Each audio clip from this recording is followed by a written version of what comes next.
Hey guys, I'm so excited to be with you on this Christmas Eve. I want to start by having you look at this tree behind me. You see this tree? It is so pretty and decorated. It is ready for Christmas celebrations. But let me tell you something. When we brought this tree home, this 10-foot tree, I was so excited. And my husband went to set it up, and guess what? It leaned like this. In fact, he had to work all day to get it to stand up straight. At one point, I said, just take it to the dump, because everybody was frustrated.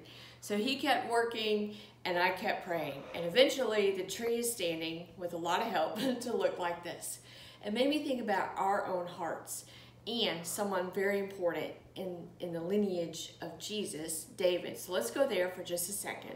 In 1 Samuel 16, they're looking for a new king. And so right at the beginning, the Lord said to Samuel, in chapter 16, "How long will you mourn for Saul, seeing I have rejected him from reigning over Israel? Fill your horn with oil. So I'm sending you to Jesse the Bethlehemite, for providing myself a king among his sons." So they bring out some of the sons, and God's like, that's not the chosen one. That's not the chosen one. Verse 7, the Lord said to Samuel, "Do not look at his appearance or his physical stature, for I have refused him. For the Lord does not see a man as man sees. Man looks at the outward appearance, but the Lord looks at the heart."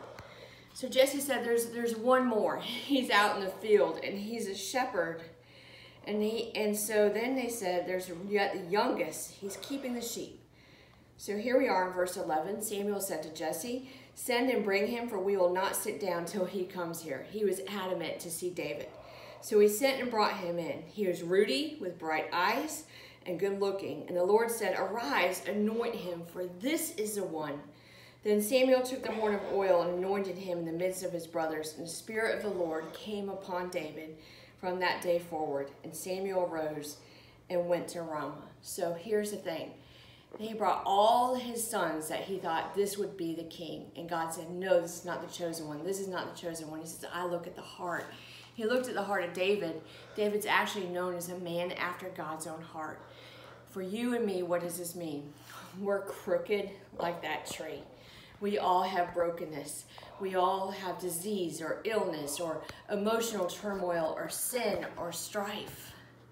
And yet God looks at our heart and he says, this is my son, this is my daughter, with whom I'm well pleased, and I'm going to use him or her. In fact, a year ago, I literally couldn't walk.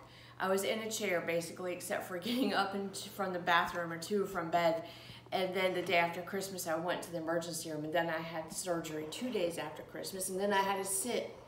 Did that mean God couldn't use me for his will? No. God is calling you, speaking to your heart right now, that whether it's relationships or sin or grief or shame, or whether you feel inadequate, or whether you know God's pricking your heart, but you're like, I'm the least, he's saying, no, I'm choosing you for my kingdom and for my will and for my glory.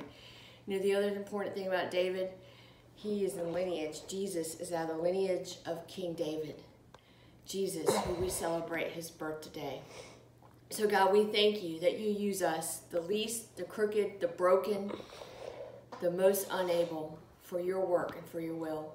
Speak to my brothers and sisters, speak to my heart as to how you want to use us for your kingdom, and help us not to be caught up in our own brokenness and inadequacies or crookedness like this Christmas tree that's still shining bright. Help us shine bright for your glory. Amen.